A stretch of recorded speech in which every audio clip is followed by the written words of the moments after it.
buddy Ross Tucker hosts the Ross Tucker Football Podcast. Be found on social media at Ross Tucker NFL. He's on the call for the Titans and the Steelers tonight on Westwood One, and he's got that battle between Ohio State and Rutgers Saturday for CBS. Ross, good morning. How much tape of Will Levis have you seen, and what do you think of him? Morning, Dan. First of all, before I answer the Will Levis question, to your point about your Mercedes, I only floss the night before I'm going to the dentist.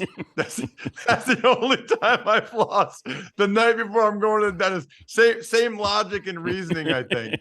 Well, it's funny. The Levis thing is funny because, I live in central Pennsylvania, so I follow Penn State really closely.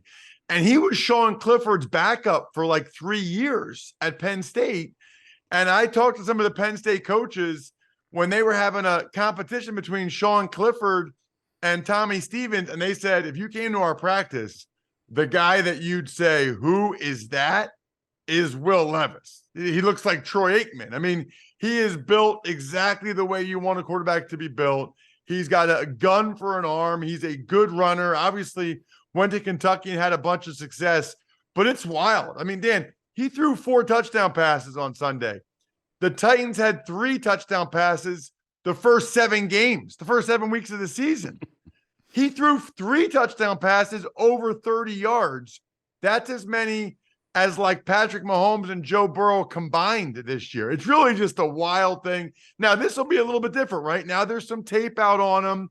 Now it's on the road in Pittsburgh, short week, and I don't love his matchup with the offensive tackles against Highsmith and TJ Watt. I'll be really curious to see how this game goes for Levis, because we see this, right, Dan? We see a guy, the first time they start, it goes really well, everybody gets excited, and then the next game, not so much. I'll be curious to see if he can sustain that performance from Sunday, because it was really impressive. Okay, but if you're a defense, what are you taking away from that first tape with Will Levis that will help you tonight?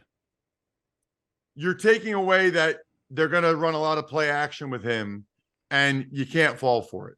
Because that's really what happened, right? I mean, the Falcons thought, okay, Levis is starting, rookie quarterback. They're going to run the ball a lot. The Falcons were all geeked up to stop the run.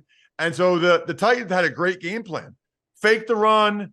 Everybody's worried about Derrick Henry. Throw it deep to Hopkins, and he cashed in 3 different times. The Steelers will be a little bit more savvy than that. They'll be a little bit more aware that, I think it was like 50% play action passes on Sunday, Dan. 50%. That is really, really high.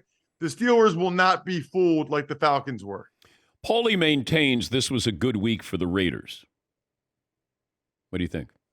Yeah, I heard that. I heard you guys going back and forth on that a little bit. I think long-term, it's probably a good week for the Raiders because things were not going in the right direction with Josh McDaniels and Dave Ziegler. But, man, you look at the money that Mark Davis, and who cares if you're a Raiders fan, it's not your money, but the money he has to pay Gruden's coaching staff, the money he has to pay now McDaniels' coaching staff. It's just such a shame, Dan. I mean, if you remember 2 years ago, only 2 years ago, okay, Gruden gets fired or resigns, whatever, because of those emails. Henry Ruggs, their first-round pick, has that horrible car accident. Damon Arnett has his issue. Rich Bisaccia and Mayock, but Bisaccia was the coach. They won all those close games, Dan. They go to the playoffs. If you remember, they're in the red zone in that wild card game against the Bengals. They almost won the game. The Bengals go on to beat Tennessee, beat Kansas City. The Bengals go to the Super Bowl. All he had to do, Dan, was give Bisaccia like a 3-year deal, and it could have been a 1-year trial period. Just see if he can continue that coaching, continue that momentum. It was a small sample size, obviously, but the only sample size Bisaccia has as a head coach was fantastic. But honestly, he thought he was too good for Bisaccia. Well, he's just a special teams coach. Yeah. I need to get a bigger name. I need to get a Belichick guy. I need to get McDaniels. So, careful what you wish for. What Mark Davis, this is all his doing because he thought he and the Raiders were too good for Bisaccia. Maybe he should try to bring him back, try to turn around the karma for what happened. Yeah, but you mentioned that if you're a Raider fan, you don't care what they're paying. But it could impact what you're going to pay this next guy because you are paying Gruden and you're paying Josh McDaniels. And if you go, let's see if we can get the big ticket item, Jim Harbaugh, to be interested in this. Well, what's Harbaugh going to cost you? $15 million a year? Is he going to want a 10-year deal for $150? You know, the fact that you're paying these other guys you might hit pause in trying to, bring in somebody, a big item. That's a good point. But maybe they don't need to bring in like a big name or like a Harbaugh like that, right? Maybe they just bring in like the next Shane Steichen or the next D'Amico Ryans or the next young guy that, has shown some promise as a coordinator. I always think it's weird too. Like, did they really need to give Josh McDaniels like a 6-year contract, Dan, for whatever it is, $6.5 million a year? Where else was he going to go? I think the negotiating for coaches' contracts are crazy. It is. Because couldn't they have gotten somebody else who's done a good job? Like right now on your show, I will be the next head coach of the Las Vegas Raiders for $2 million a year. 6-year. You know what? I'll do 4-year contract. 4-year contract, $2 million a year. Mark Davis, I will take that job. Okay. What if they say $1.9 million? Yep, still doing it. Okay, all right. Man, you're a tough negotiator. We're talking to Ross Tucker. He'll be at the game tonight working for Westwood One, the Titans and the Steelers. I saw this on Pro Football Talk with Mike Florio. He floated this idea. Floated because he had been told something that could you see the Commanders trading for Bill Belichick and let Belichick come in and run the Commanders? Yes, I could see it, and I kind of love it. I'll tell you why. It gives Kraft and the Patriots an out. I mean, Dan, they're the worst team in the AFC. They're the only team in the AFC that doesn't have at least 3 wins. They're 2-6. So right now, Robert Kraft is probably scratching his head trying to figure out how they can move on in a somewhat palatable way, right? Amicable way. If you're Josh Harris, so the New England part of it, I think, is pretty obvious.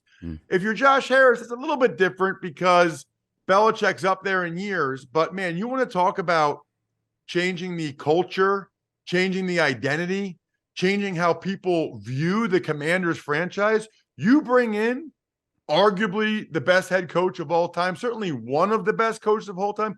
I think it just gives Josh Harris and the Commanders instant credibility.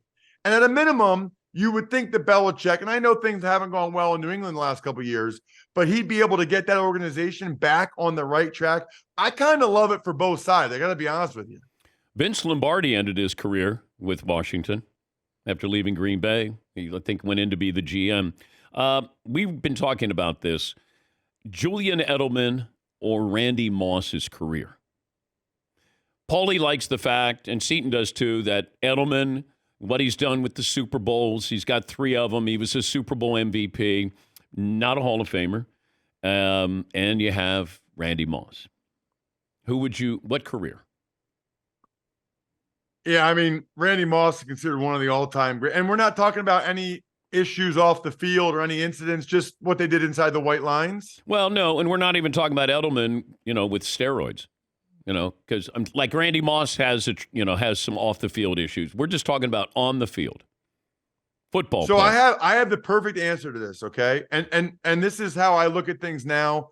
Who wants to guess? Player. Who wants to guess what Ross Tucker is going to say? Does he say Edelman or Randy Moss? Todd? I think he's going to say Randy Moss. All right, Seton. Randy Moss. All right, Marvin. Edelman. Paulie. Moss. I'm going to say Edelman. Ross, your answer is. My answer is, if I was going to choose to live my life for the rest of my life with my family and everything in Boston or the New England area, right? Like, then it's Edelman for sure. Whereas Randy Moss doesn't really have that. So people don't look at it, right? I know you guys are just talking about what they did on the field, but I'm talking about like the next 40, 50 years of their life. I would rather be Edelman living in New England, in Boston, than Randy Moss living anywhere else. Does that make sense? I mean, Edelman Yeah, he's beloved. stuff- I get that. I'm talking about you have their resume. Which resume do you want? Not where you live. Yeah. I would want Edelman. I would want the Super Bowls. Okay. Yeah. I mean, listen, I think what Randy Moss is obviously a better player, unbelievable player. I think the chance to win a Super Bowl, that experience, Randy Moss never got to experience that. Edelman got to experience that 3 times. The whole thing, the ring ceremony, the parade, that feeling of elation. I'm sure it's great to be a Hall of Famer, and I'm sure you take so much pride in that. But Edelman's going to be like, get that red jacket for being in the Patriots Ring of Honor, which is kind of similar, right? It would be Edelman because no matter what you accomplish as an individual, it's never as special as a group accomplishment with another group of people for a common goal that you come together and achieve. I mean, I still think about my high school championship junior year of high school and those guys all the time, more than I think about anything individually I did in the NFL or anything. Safe travels to Pittsburgh. Thank you. Really appreciate it. All right. That's Ross Tucker, Westwood One. He'll be on the sidelines tonight for that call. And then Saturday for CBS, he's got Ohio State and Rutgers.